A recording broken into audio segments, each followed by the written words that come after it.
Welcome to another episode of Coming Out Stories. Every fortnight we sit down with a member of the LGBTQ+ community and hear about those intimate conversations that they had when coming out to friends and family. I'm your host, Emma Goswell, and the podcast is produced by Sam Walker for What Goes On Media. You can find out more at comingoutStoriesPodcast.com, and you'll also find details about our book of the same name. This episode, we're off to the Scottish Highlands to meet a bisexual man called Andrew. He's behind the rather brilliant website, Pride of the Terraces, so there's plenty of chat about LGBTQ people in sport. Before that, though, let's meet him. Looking back, there were probably signs that I think there's a home video that my mum and dad took at one Christmas morning when I was really young, about 4 or 5, and it's probably one of the campus things you'll see. But thank God that doesn't see the light of day anymore. No, I'm pretty sure that doesn't exist. But that never added up in my mind, I guess. I never really thought, oh, this is different, this is strange, I'm not like the other people. And then I guess when I was sort of moving into teens and I started realising I was attracted to guys, I'd never really accepted that. It's cliche for people to say that they're told being gay or being bi or whatever is a phase. I kind of went the other way. I kept telling myself that I was straight, which wasn't obviously the case. But I just sort of kept thinking to myself, oh, this will pass, this will not be a thing. And then it wasn't.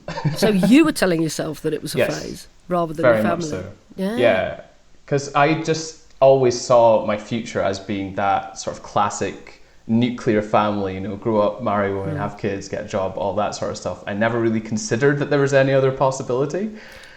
And also, bi-erasure is a real thing. And I guess if you were still attracted to women, if you're trying to navigate your sexuality and work it all out, it's confusing for a young person. If you're still attracted to women, you're thinking, oh, well, I must be straight then. And the opportunity or the idea of being bisexual or pansexual isn't obvious, is it? It's not there. There aren't that many bisexual role models.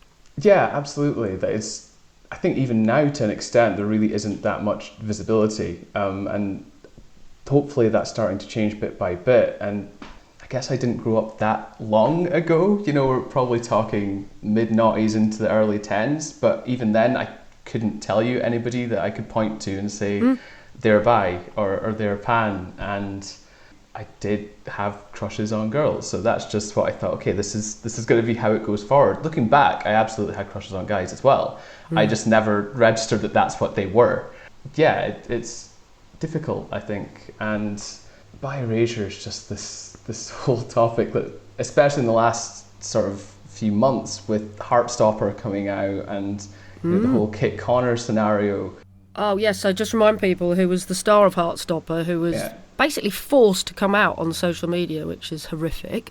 Yeah, as bi, because people assumed he was gay, I think, being at Heartstopper, and then he got photographed holding hands with a woman. And I don't think people often realise that bi-erasure is a thing, but we're seeing even in the 21st century, it very much still is. And it's that whole obsession with having to know what people's sexuality is slightly odd as well, isn't it? Can you not just accept that they were brilliant in that drama and get on with it? No, people have to know what their sexuality is if they're playing a gay role. People feel like they're entitled to know it, don't they? It's weird.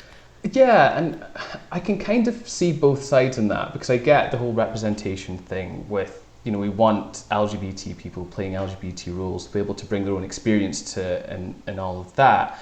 But at the same time, nobody should be forced to out themselves when they're not ready to do that and they're not comfortable doing that.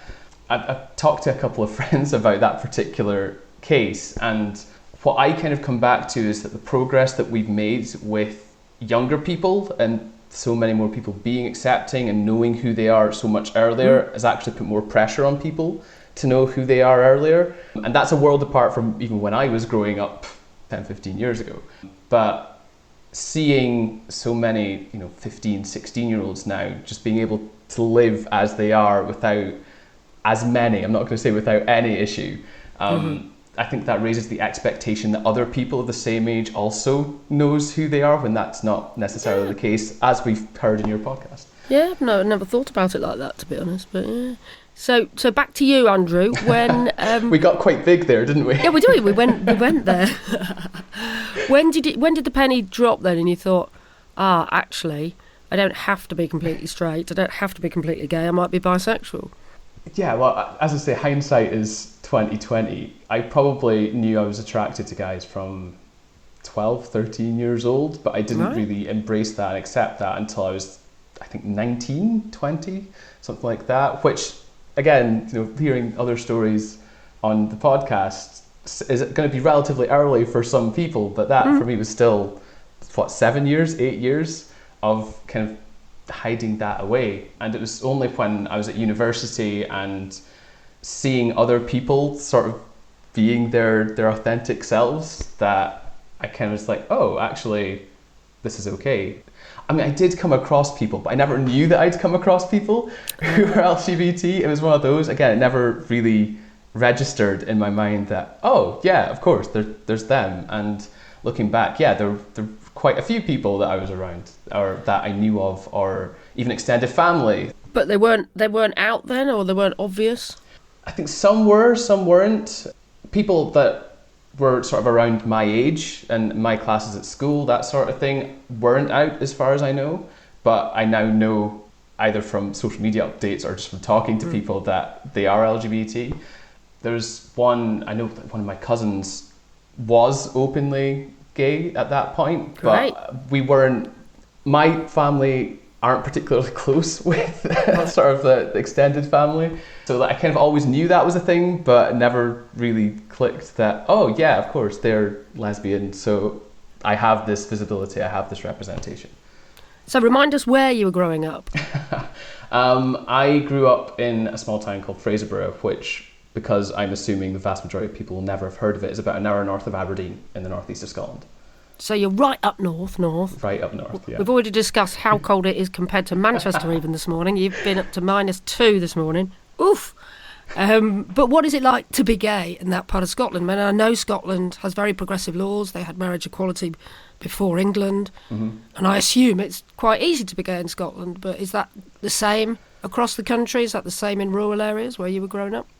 It very much depends on the area, I've found. I grew up there and I now work in the Highlands, based out of Inverness, which, if anything, is even more rural and even smaller populations. Yeah. But where I grew up, I don't remember it being as LGBT plus friendly as where I am now. And, I look back at school and I'm talking 2010, 2011, and I remember people being bullied for being camp. Not being out as gay, but for being camp. And at the time, I probably never thought this is bullying. It was just, we're teasing him, or, it's lighthearted fun. But looking back, yeah, that was definitely bullying. And I know people still struggle with that quite a lot in rural areas. I do think some of that in schools especially is changing. You talked about marriage equality, but Scotland is also the first country, I think, in the world to have LGBT education as part of the curriculum, as a mandatory part of the curriculum. And I know within, I think, 2 or 3 years after I left school, my old high school had started up an LGBT club, which was just totally unthinkable for me when I was there. I imagine that would only have made people targets. And I certainly would never have thought about going along to something like that. But it's fantastic that those sorts of things happen now. I think kind of like everywhere, you probably have the bigger cities with the more diversity in every sense, not just sexuality and identity, where you're probably going to be okay. Outside of those, and there aren't that many of those in Scotland, it can be a bit more challenging, and you'll probably find some smaller towns or villages, everybody will be fine with it, because everybody knows everybody, you're just like one big family. In other places, yeah, they maybe haven't reached that level yet. Yeah, well, I do remember watching Nicola Sturgeon address Glasgow Pride, and this was pre-pandemic. I'm going to guess it was about 2017, 2018, around then. And I do remember her clearly saying she wanted Scotland not just to be a good place for LGBT people, not to be the best place in the UK for LGBT people, but to be the best place in the world for LGBT people. And she was going to do everything that was in her power to make that happen. And she got people cheering. I mean, I've never seen love and support for a national leader like I saw for Nicola Sturgeon at Glasgow Pride. It was quite impressive. So it seems like you are in a good place, and hopefully things can only get better in Scotland for young LGBT people. Things are definitely getting better. I talked about the groups at schools there, but we've also seen a load of different Pride events pop up around the country. For a long time it was just Glasgow and Edinburgh, and now we're finding in the last 5 years or so, you have an Aberdeen Pride, you have a Highland Pride, you have loads of different wee places round about. Like I know there was Oban Pride, those even of the little islands round about Scotland are having their own Pride events now. I would love to go to Highland Pride or Oban Pride. That must be immense. It's fantastic to see it. So much as I'm maybe not painting the best picture of when I was growing up, I do think things are changing very quickly, and things are hopefully only getting better. Yeah. So you did witness bullying at your school, but I'm guessing it wasn't directed at you, was it? No. We were talking just before recording, I said I hate this phrase, but I absolutely did pass. I was the guy who would sit and chat to other boys in my school about football all day long. I was the quiet one in the corner who was a bit of a nerd, who for the most part people just left alone because I wasn't that interesting. Whereas other people who were maybe a bit more, I used the word camp earlier, flamboyant, maybe into their arts, doing drama instead of doing maths or whatever. I know a couple of them certainly would have had it much more difficult than I did. Yeah. So when did you feel empowered enough or aware of yourself enough to actually come out and say, yeah, I'm a bisexual man? I feel like it was quite a slow process because I don't remember just one moment where it was like, oh yeah, this is who I am now. I think it was sort of over months and it was a gradual realisation. And then I first came out to someone, I think it was March 2016. So by that point I was 20. And that was just so freeing in that moment. And I was on such a high for the next couple of days to just finally have said it. Who was the first person you said it to then? It was one of my friends. So I was at uni and it was one of my friends from home that I messaged, I think. I did it over Facebook Messenger. Well, that's one way of coming out. I think that's a first. Is it? Okay. Yeah, I think so. I've covered pretty much all of the I've done it on the phone, messenger, text, in person. Technology nowadays is great. And when my social circle was very much split over a couple of different places, that kind of became a necessity at one point. I think the way I did it was I had a conversation with my friend earlier in the day, and I think I messaged her at night just being like, you know what I was saying earlier? Yeah, I wasn't totally straight with you. And she was just like, huh? What do you mean? And I'm like, read that again. And then it clicked. And yeah, it was just like, yeah, okay, here we go. That's quite a cryptic coming out, Andrew. Yeah, I know. I got more sort of on the nose as we went through. We chatted about it for a long time after that. That was also, I think, like 1:30, 2 o'clock in the morning, because at uni I was nocturnal. So it was maybe a bit of that coming into play, sleep deprivation. But yeah, cryptic's quite a good word for it, actually. I hadn't thought about that before. I thought that would be a really clever way of doing it, but she got it. It was fine. Well, I don't know about how you feel about terminologies. Do you feel bisexual or pansexual, or is there no difference to you, do you think? I identify as bisexual. I think when I sort of embraced that term, I wasn't aware of pansexual, even then, and even though it's not that long ago. There are times where I probably struggle to see a massive distinction between the two. I think there's definitely overlap, but it's down to what people are comfortable with, isn't it? I'm not saying that to say they are one and the same, we should only use one by any means. It's just that's what suits me, and I never really considered pan as a label. So did you explore your bisexuality at university then? Were you having relationships with men as well as women? Not really. The whole reason that I ended up sort of coming to terms with it was because I'd fallen for a guy. But that was also towards the end of my time at uni. So I'd spent most of that spell still in the closet and still not really knowing exactly what was going on, trying to work my way through it. So by the time I really was comfortable with it and out to people, uni was kind of done. So I never really had the chance to live that queer student lifestyle that Oh, no. you know so many people go and do. And then after uni, I went back to my mum and dad's, where I wasn't out again. So I've kind of had this back and forth quite a lot. And then when I started work, I had this moment where I was like, nobody here really knows. So I've never really, until like these last couple of years, ironically during the pandemic, just been able to kind of go, yeah, this is who I am, this is what I want to do, and live that life to the fullest, as cheesy as that may sound. Yeah, well, it takes a while. It takes confidence. It takes knowing yourself 100%, doesn't it? It's not something that you do the day after you decide you might be gay or bisexual. People generally sit on it for a little while, don't they, before they're comfortable saying it. So when did you get round to having the conversation with your parents? It was about a year and a half after I first told my friend. Right. This probably gives you an insight into my mind. I'd drawn up a list of people that I was like, I need to tell them. And my family were on it, but I think they were the last ones that I actually told on that list. I guess I was kind of out to my friends at uni and relatively comfortable in that, but I was always scared of doing anything publicly in case it got back to my family before I personally had told them.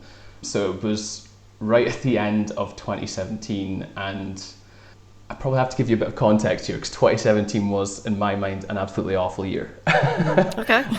So I'd lost my granddad at the very start of 2017. I then graduated uni and moved back to my mum and dad's, like I said, and was trying and failing miserably to apply for jobs coming out of uni. My social circle were either still down in the central belt of Scotland, where I'd gone to uni. People I'd known from school, 90% of them had moved away. So I felt very isolated in that sense. And not being out to my family, again, looking back on it, I can now say was contributing to that in quite a big way. So when I actually had the conversation with them, I'd kind of blown up a little bit at them. I was getting very frustrated. I was very unhappy with just my general life situation in that moment. So I had a bit of a tantrum. I know that's quite childish, but that's what happened. And I started sort of opening up to them about struggling at times at uni, and I was just kind of like, while I'm telling them stuff, I might as well add this into the mix.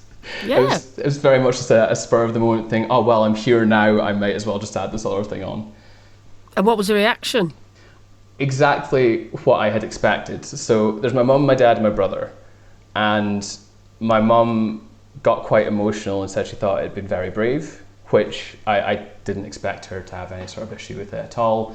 I knew my brother would be totally fine. When he was at uni, he'd shared a flat with a couple of guys who were gay, so if that was going to be an issue, that would have come up at some point beforehand. Yeah. I was pretty confident that would be fine. My dad, I didn't think it would change anything, but I didn't think he would really understand it. And that's basically what he said in the moment. It's like, I still love you, but I don't really get this. And to be fair, he has been so supportive since. You know, there hasn't been any issue. I think it just took him a while to wrap his head around. And do you think if he'd said you were gay, he would have understood that? Is it because you said you were bisexual that he was struggling because he didn't know anyone else bisexual or understand it? I don't know. I've never really thought about that, and I've never really had the conversation with him about that. Maybe that would have been simpler, yeah, to just kind of go, rather than this, it's this, as opposed to maybe saying it's both. Maybe that's it. I think one issue and one root of biphobia is people, again, assuming that it's a choice and just thinking, oh, make your mind up, you need to be one or the other. You know, and I think that sort of hatred and misunderstanding comes from the gay community as well sometimes. I think I've met a lot of lesbians and gay men who are like, oh, wishy-washy bisexuals, they just need to pick a team, like not understanding that it is a sexuality. And have you come across that as well? Personally, not massively. I've seen a lot of that sort of stuff online for other people. I personally have never had anybody use phrases like pick a team, like you used there, or make your mind up or anything like that. I've been extremely lucky because nobody's ever had an issue with it. You've had a fairly smooth coming out story then, really. Once I got to the point where I was telling people, yeah. For sure. I mean, that was, even to go 18 months, I think it was even a little bit more than that, between first telling a friend and then telling my family. That felt like such a long time. But I know that people have it much worse. So Yeah, relatively speaking, couldn't really have asked for any more, to be honest. Well, yes, the last person I just interviewed came out in his 60s, so went a long time in the closet, shall we say. Yeah, I don't know how I could have coped with that. No. So fair play to them. I think 18 months is a struggle. Over 40 years, definitely a struggle. Yeah. Kind of puts it in perspective a little bit, doesn't it? Yeah. So, have you had any boyfriends since, or are you mainly focusing on female partners, or are you just happy being you on your own? I have just been on my own. When I was talking before about sort of smaller communities, that often also means choices are a little bit thinner on the ground. So no, nothing has ever really happened for me like that. I'm not saying I wouldn't be open to something. I would love to be in a relationship and find someone, spend the rest of my life with them, but it's not really a main priority for me just now. I've kind of got to the point where I'm like, if it doesn't happen for me and where I am, the amount of people around, it might well not happen for me. That's okay. That's a good attitude to have, I think. And you're still young, aren't you? You're still in your 20s. Yeah, as we record, I'm 26. So plenty of time in theory. Plenty of time, exactly. And what about work then? Were you able to come out at work? I know you did eventually get a job after all. I've been there, don't worry, Andrew, I know what it's like being a graduate and applying for all the jobs and getting bugger all in response. But you got there in the end, didn't you? And you have a good career now as a journalist. Yeah, absolutely. And one of the things I always say to people now who are maybe just about to leave uni and think about applying for jobs is that it took me, I think, 8-9 months of applying for jobs before I got anything. But the one that I ended up getting was the best fit for me. And it was the one I would have enjoyed the most out of all of them. So timing is everything. But it's ironic in terms of people at work knowing. After I told my family, I then decided, after saying I wouldn't do anything like this, to write an article for my own student paper where I would come out publicly. Ooh. And that got published the same day I went for my job interview for the job I'm still in now. Amazing! What newspaper was this? It was Stirling University student paper called Brig. I think the article's still there online. That was the year after I'd left uni, so I still knew people there. And when I talked about visibility and seeing other people living their true lives, there was another member of the paper while I was there who was openly queer, and he decided for LGBT History Month to try and get an article from an LGBT perspective every single day of the month. And I saw that and it was amazing, seeing all these different perspectives, people's different stories. And once I told my family, I was like, I kind of want to contribute to this. So he was doing it again. And one of the articles for that year was me coming out publicly. That was the same day as my job interview that I eventually got the job, and I'm still there today. And after a couple of months, because those two things kind of overlapped, I just kind of assumed, right, I'm out now, everybody knows, it's public knowledge. If any of my new colleagues go on my social media, it's there. But then after a couple of months and nobody really mentioning it, I was like, I don't think anybody knows. I don't think anybody's clocked this yet. People need to know this information, don't they? Well, it's not like I was going in day one and it was like, hi, I'm Andrew, I'm bisexual. But it was just like, I feel like it would have come up at some point. Just like, what are you doing at the weekend or whatever, that sort of thing. And it just kind of slowly dawned on me, I'm not sure anybody really knows that this happened and that I wrote the article and that I'm out now and that this is a thing. And to be fair, I never really sat down and had a conversation with anybody at work. I just started writing more about LGBT stuff. I think then people sort of started to put the pieces together. And it's now kind of become your speciality, a bit like me. I've become a bit of an LGBT journalist, that's kind of made a career out of it. And you've done the same, really, haven't you? Yeah, so when I say I didn't sit down people at work, I just started writing about it. I launched a website called Pride of the Terraces in October 2019. I'd been thinking about it for a few months in the build up to it and sort of working on building a site before actually launching it properly that specifically focuses on LGBT in sport. So my day job is as a sports reporter. It's very much my life, I guess. As I said earlier at school, I would sit and talk to people all day about football. But once I came out, I started discovering different things of, there's a BBC podcast on LGBT in sport, and my mind was just completely blown that all these people are actually out there, because I hadn't seen any of this representation before, other than maybe 2 or 3 really high profile examples. And there was this whole world that I didn't know was there. And that was incredibly inspiring to me to want to go and do something similar. And I then realized I work as a sports reporter. I kind of have the means and resources to go and do something like this. And while there was that podcast, there wasn't a website and written articles focusing on that and dedicated to that. So I kind of saw a bit of a gap and thought, I'm going to do this. So once I launched that, that's when people at work then I think started realizing, oh, he's writing about this because he is part of that community. Okay, that makes sense. Yeah, I'm still here 3.5 years later doing the website and doing Pride of the Terraces, and it's been amazing. And what I love about the website is it helps smash a few stereotypes, I think, doesn't it? Because the stereotype is, oh, gay people are crap at sport. And, and I've interviewed plenty of gay men who, do fit that stereotype and who were rubbish at sport at school and they just wanted to focus on the drama or whatever and, they fit that stereotype. But it is a stereotype, isn't it? There are plenty of LGBTQ plus people who love their sport, right? Yeah, absolutely. And there are people competing at the very highest level. I've spoken to Olympians, people who have won Olympic medals. And not just Tom Daley, there's others. No, exactly. Yeah, there are absolutely people at the very pinnacle of sport who are also part of the LGBT community. And I should maybe say as well, that stereotype you're talking about, that's totally fine. If you are bad at sport, fine. If you don't then want to take part in it, that's up to you. But that shouldn't be something that stops you taking part in sport. There are still spaces there for LGBT people to go and have a kickabout with mates, if it's football, or join a team that is more social focused and there to bring people together and be part of a community and meet people, as opposed to going and winning competitions and winning leagues and medals and everything. Yeah, and what is nice is there are so many LGBT inclusive sports clubs and football clubs in particular across the country, and they're full of people who maybe didn't take to sport too well at school because they were bullied and they didn't live up to their full potential, and they've gone back to football or sports that they love a little bit later in life, and it's been really empowering for them. Yeah, I see that a lot with people coming to inclusive clubs, football and other sports as well, where growing up, they just couldn't marry the idea of their love of sport and their identity. And maybe that was an internal thing like it was for me. Maybe that was other people who kind of made them feel unwelcome by language they used or comments that were made. And eventually they managed to come back and find a space where they can be both and there's no issue about it.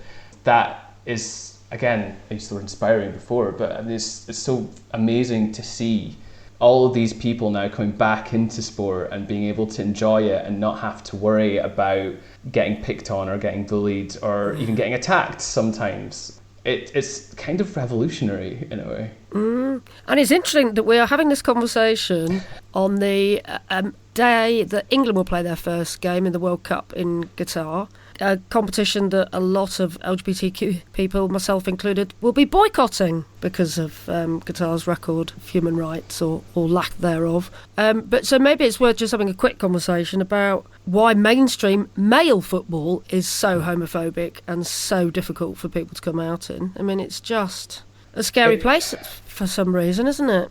It's an interesting one because everything you hear from players, from managers, are that there wouldn't be a problem in the dressing room. Yeah. And we've seen in 2022, Jake Daniels came out and was the first British player since Justin Fashanu.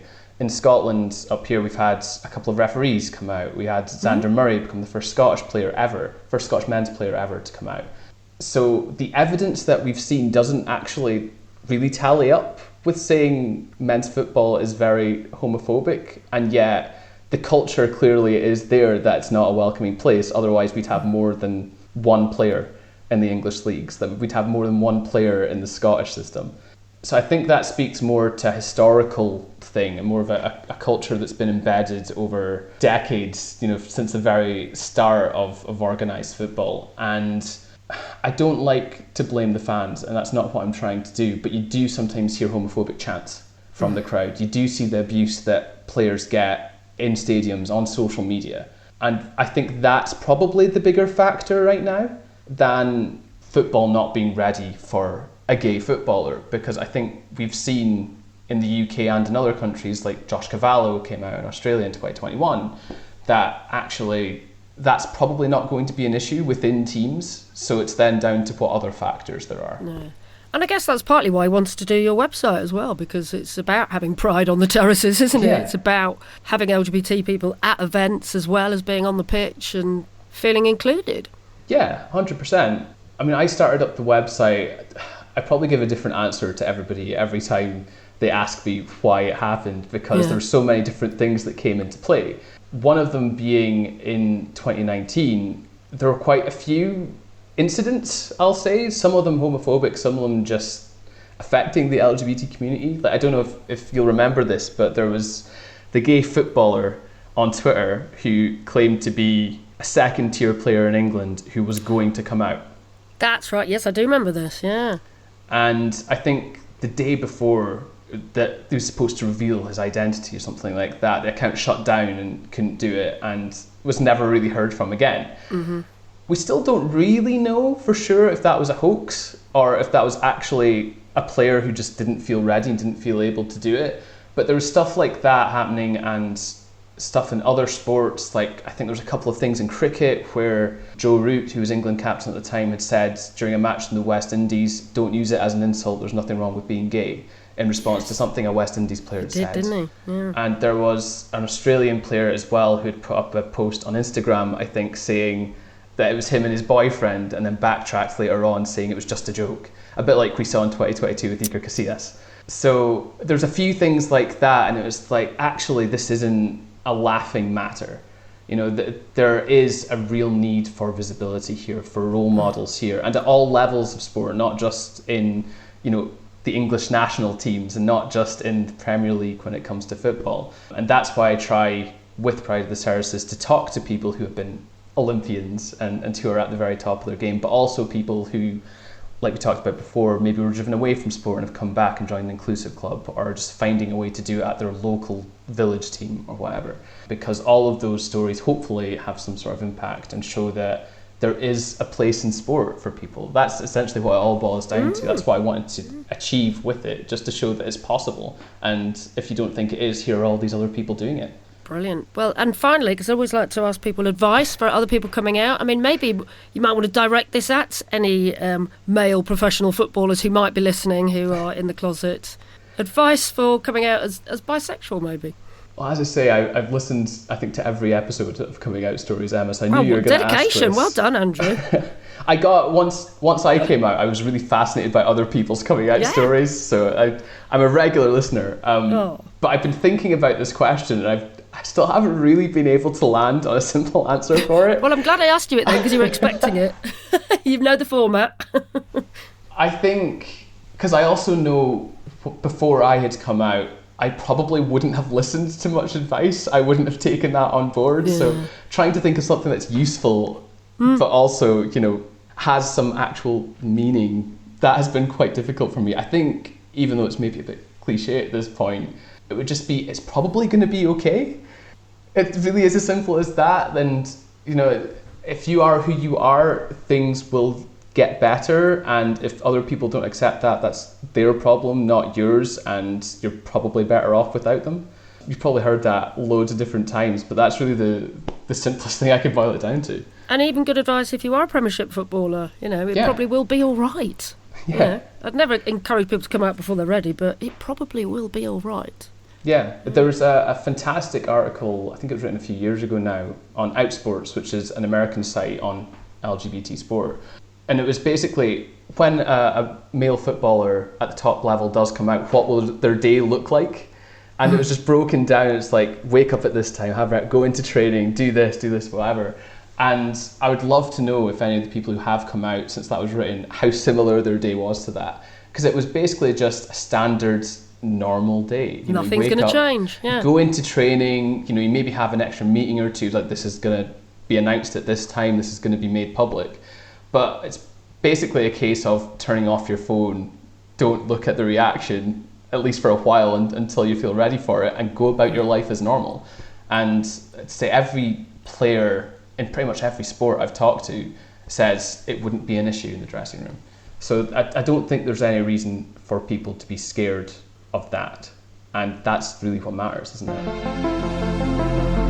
so great to chat to Andrew. And I must recommend his website. Just go to prideoftheterraces.com. They're also at Pride of Terraces on Twitter. And you'll find loads of interesting articles on LGBTQ people in sport. And honestly, there's some really fascinating people on there to inspire you. Next episode, we're off to America to meet EJ, who identifies as being a genderqueer, gender-fluid, masked lesbian. But they also told me that their identity is something they're still figuring out. I've had quite the internal war with myself over the last couple of weeks about what my pronouns are and like who I identify as. And I've recently kind of come to the terms with abolishing the labels that society tries to put you in. So I kind of prefer the term genderqueer over non-binary, just because I feel like non-binary is more of a label than genderqueer, considering I haven't really figured that side of myself out quite yet.